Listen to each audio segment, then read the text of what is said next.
Welcome back to Kerbal Space Program. In our today's episode, we are launching another part of our Jool power system, and this is going to be a fusion reactor. We're going to add it just in case we run out of antimatter and we need immediately some power. So here's the first part of our spaceship, and we are going to launch the second part in a minute. So this one contains the fusion reactor and the generator, and the second one, this one, contains the fission reactor, the Vista engine, and another generator. So the point of all of this contraption is to get to Jool and to dock with the power station there, because we still have one big docking port on it, and we can use it to great effect. So we are gaining altitude with the second part and going into the orbit. Everything looks fine so far. Let's dock these two parts together and we will be able to launch them into interplanetary space. Alright, we docked, so let's wait until the transfer window to Jool and go there.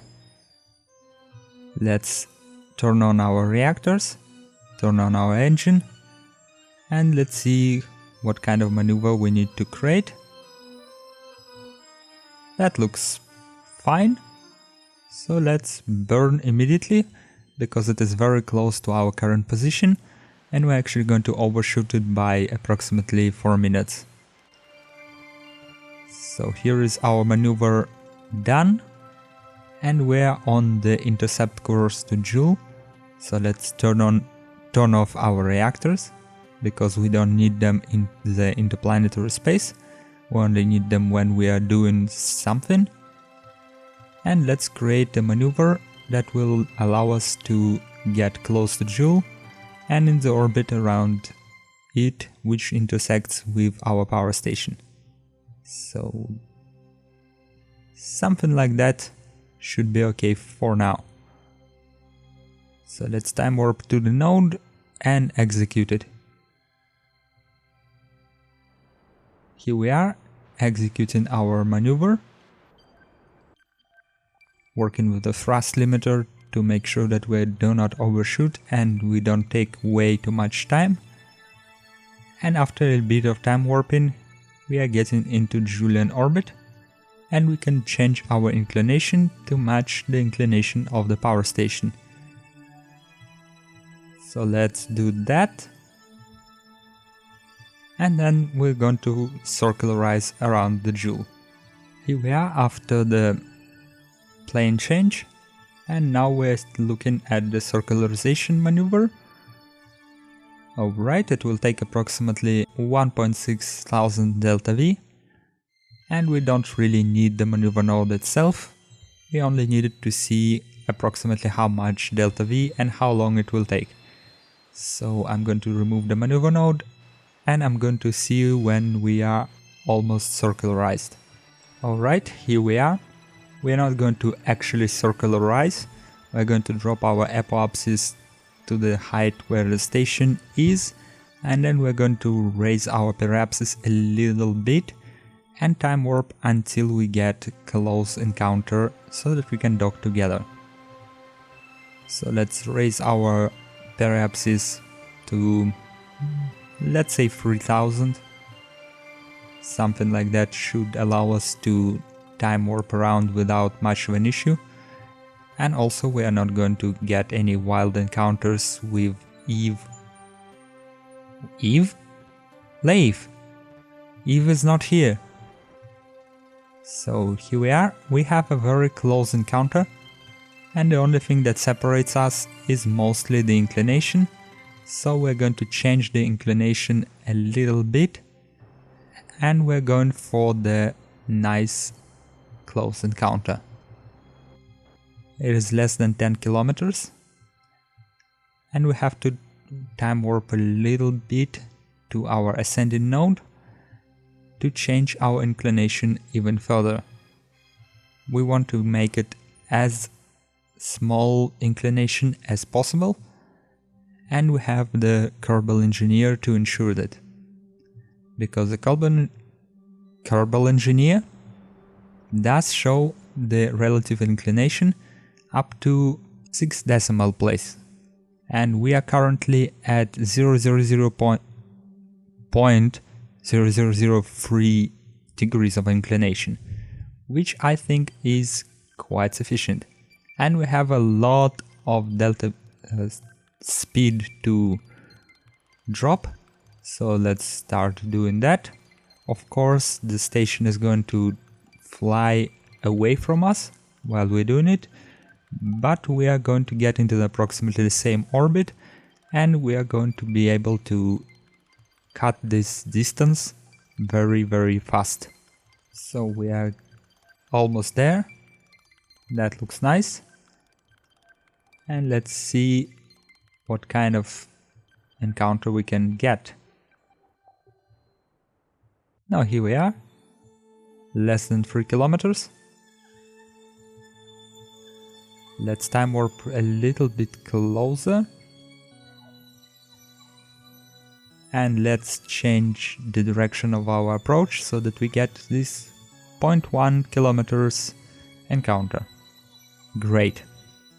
Exactly what we need for docking. So let's time warp even closer. And now we have to kill our velocity, the 16 meters per second.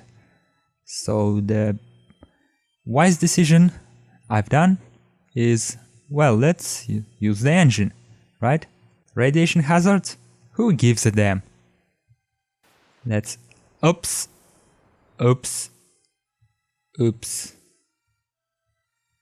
We just unintentionally killed the crew of entire station. I actually thought that crew located in the ships is protected and they won't die, and only Kerbals on EVA will be affected by the neutron radiation. But apparently I was wrong. Well, at least we still have a probe body on this ship and it still functions. So we can dock to it and we can continue working, right? So let's orient things in a proper way. And yeah, we have almost no monopropellant. And it is not a flaw of this design, it is the flaw of me flying it. I completely forgot to turn it off on one occasion, and now monopropellant is almost out. So we are going to have a very, very tiny window of opportunity to dock, and it doesn't work because radiators are clipping through our ship or station, and it's really, really, really bad.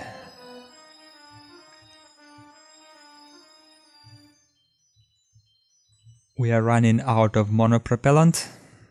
We are being bumped around by the station. And at this point, I'm almost sure that we won't be able to dock. We still have a little bit of monopropellant on both ships, and maybe, just maybe, but it looks like it is not to be. So I decided maybe we will retract the radiators, maybe it will help a little bit, but all it does is makes our ship completely unstable. It is not even killing the rotation after the time warp, which usually happens. So I decided, well, let's try it with the station. Maybe we can dock it other way around. And so far it looks kind of promising. So let's carefully align our spaceships. Maybe they still have a chance. So let's do it very, very carefully. And no. We can't actually stop both ships from rotating, and because of that we can't dock them. As soon as we think that it is actually aligned, one of the ships turns around and the alignment breaks. So you see it looks... nope. This looks kinda like an encounter and they're going to dock, but up. And we're out of monopropellant. Great. So as you can see, it is very, very easy to kill 8 Kerbanotes without even thinking about it. Strangle another 2 Kerbanotes, actually 4, in the orbit around the Jool, and almost completely destroy the purpose of the space station we have. Fortunately for us, we still have the probe body on the station, and it will be able to do what is necessary for it, produce antimatter and produce energy and transmit it even without the Kerbals, so it is not a complete loss. And we're going to use it in the further episodes, but for now, thank you all for watching. Remember to like, dislike and comment this video in the section below. My name is Darlock and I will see you next time. Goodbye. Hopefully, in the next episode we'll have less fail and more win.